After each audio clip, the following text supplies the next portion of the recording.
reactions here. Going up here. Shorthand. In other words, there I just gave you a cell with the 1 molar solution of FeCl3 with an iron rod. I told you which one was the anode. That told you what? First problem. If I told you the iron rod is the anode, I told you that iron must be oxidized in your half reaction, right? Everybody save this for next week? Alright, suppose I put it on today's, I didn't put it on today's quiz. Then everybody would be screwed. Well, unfortunately, I didn't put it on today's quiz. Good, good. But anyhow, these are the types of problems we look at. Here's one where this is just looking at how you establish a standard table of zero for the half cells. Then here's some more data. I gave you a reaction, and I think people always say, when I calculate delta G for that, I got a positive number. If you calculate a positive number for this, what does it tell you? I gave you the non-spontaneous reaction. I can give you spontaneous or non-spontaneous reactions. The only thing is, when you calculate an E cell, it always has to be a positive number. Because when you mix the chemicals, the only thing that can happen is a spontaneous reaction. Or you calculate 0 and it means the system's at equilibrium. Then I have to do the calculations. So I can do that. Okay? So if I give you the non-spontaneous reaction, this will come out negative, this will be small. And I wouldn't ask you to calculate E0 cell. I asked you to calculate E cell for this, or E0, because I didn't give you concentration data. If I said, what's E0 cell, you would say, this is one that's written in the forward direction, the nickel is written in the reverse reaction, so you'd say this minus this, and you get a minus 0.02, but the cell potential would still be what? 0.02, because this isn't what would happen if I combine these two half cells.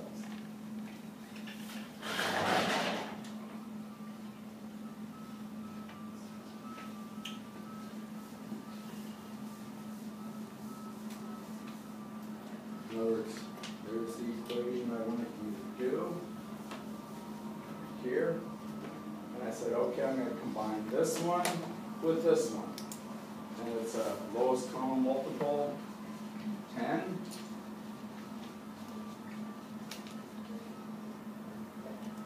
And that's what I did. So there's 5 nickels, 2 vanadium hydroxides, and vanadium 4 hydroxides. So I gave you a balanced equation. And I combine these two, it's a 10 electron change. All of the sorts of things you get out of this. But basically, when you go through to calculate delta G, and I said we're looking at standard states. These are standard state numbers. Because I took this one and reversed this one, so I added them, so I changed the sign here, combined with this, or I don't take the larger minus the smaller, because that's not the way I gave the reaction. So you see how I combine these two things to get this one, and what I did was reverse this one, so I changed the sign here and added them, and that gave me the minus 0.2. Okay? So when I get done calculating this, it's a positive number. And then N I would put in there as what? 10. Yeah. 10 electrons lost, 10 electrons gained, because you're working with a balanced equation.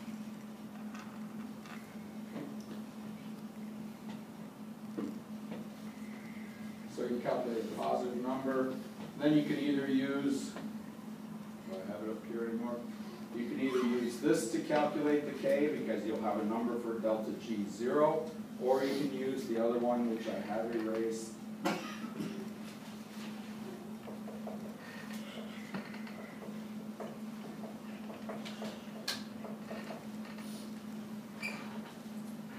Or you can use this one because you have zero cell also. What else? Here's a NERST equation problem, right? So it says calculate E cell, and it says write the equation for the spontaneous reaction occurring in the cell. Sometimes I put an extra question in here, and I say write this equation for the spontaneous reaction at standard states. So when you calculate E0 cell, that also tells you the spontaneous reaction at standard states.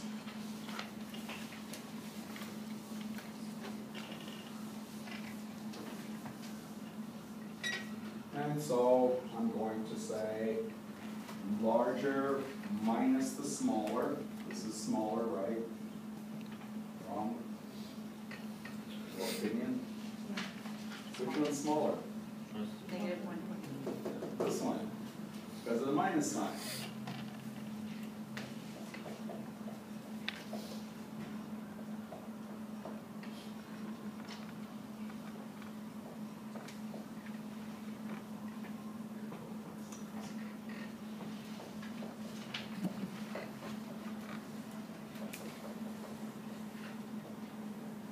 So there's the cell potential. And once I did that, so I'm going to write this second reaction as the oxidation.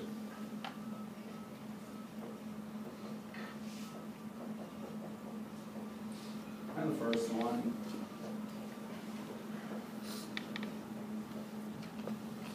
lowest common multiple 6. Same thing I had a few minutes ago. There's only so many combinations of things you can do with these things because you don't get things like plus 18 or whatever, or ions or anything like that. So this was 2.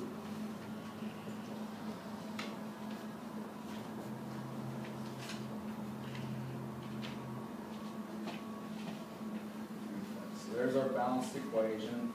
Now I'm ready to calculate the E0 step. I'm sorry, the E step. And again, it's 0.1 for E0 cell.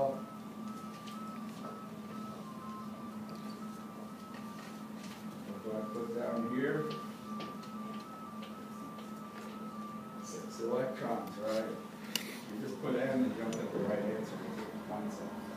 So at least we get a partial credit for showing the right number of electrons.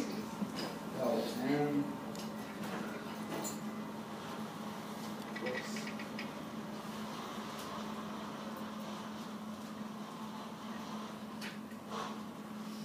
And of course I'm going to do what?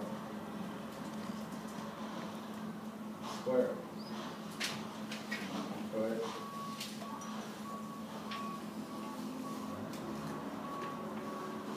Q.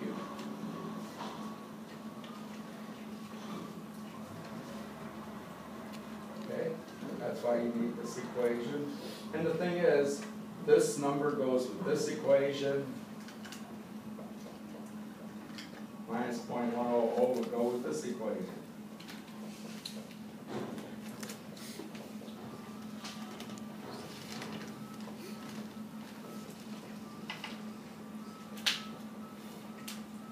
So if I put minus 0.1, this is the equation. When I solve for E cell, either way, I'll get the same number. Because now I'll have strontium 2 plus in the numerator and U3 minus U3 plus in the denominator. So eventually when I solve for E cell, I calculate the same number if I go through it this way or this way, except this one of these numbers will have a negative sign, the other will have a positive sign. So I get the same digits for E cell, but obviously since they have opposite signs, they're not really the same number. And then the sign tells me whether I started with a spontaneous reaction or whether I started with a non-spontaneous. Question? Okay.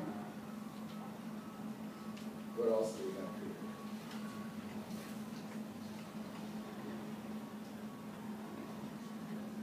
IUPAC means, oh, next topic we get to after electrochemistry is organic chemistry, and unfortunately, my programs don't draw structures too well. Dr. Jones' programs don't. Dr. Jones has programs that draw structures, so I have to draw them by hand, so you won't see structures on any of the practice quizzes. But you're welcome. Okay. Is number 3 the same way? It's just the E cell standard and 0? This one right here? No, up.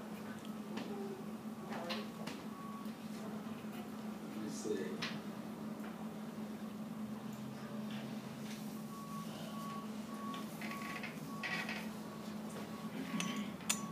Oh, okay. Somebody said, what about number 3? That's my next topic, which is all of these are referred to sometimes as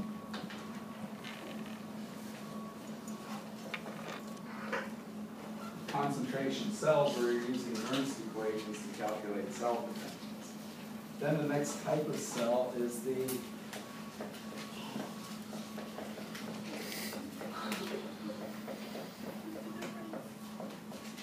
concentration cell problem. And as somebody pointed out, the reason we emphasize that, at standard states, both of these say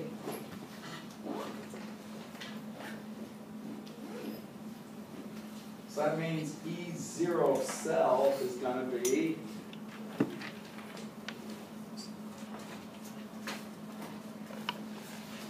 so when I say concentration cells like this, I mean the ones where 0. And the big problem with those problems, because he does them at the end of the chapter, everybody remembers them, and then when they get to the NERST equation problem, what's the first thing they write down when they go to put this number in? A 0. And it's not right for the problem we just got done doing, but for this particular problem it is, because this is the capital concentration cell problem. NERST equations are just concentration cells where you're working at non-standard states. Okay? And I'll say one other thing. Oh, we've got the time. I'll say one other thing about this. Write the equation for the spontaneous reaction. Because you can do that.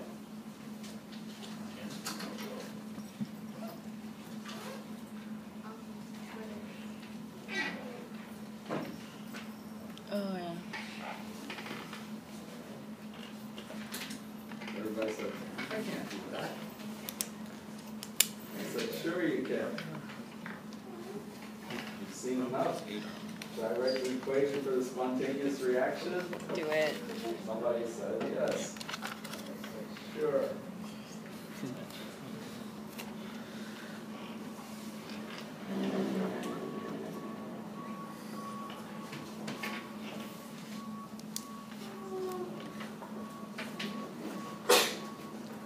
Why is that the spontaneous reaction? What? I can't hear you. You don't want to tell me? I'll tell you. More concentrated, less concentrated. The entropy increases going in this direction. It's an increased entropy. That's why that makes that a spontaneous reaction. And the other thing you can say is, you never saw a solution get more concentrated spontaneously.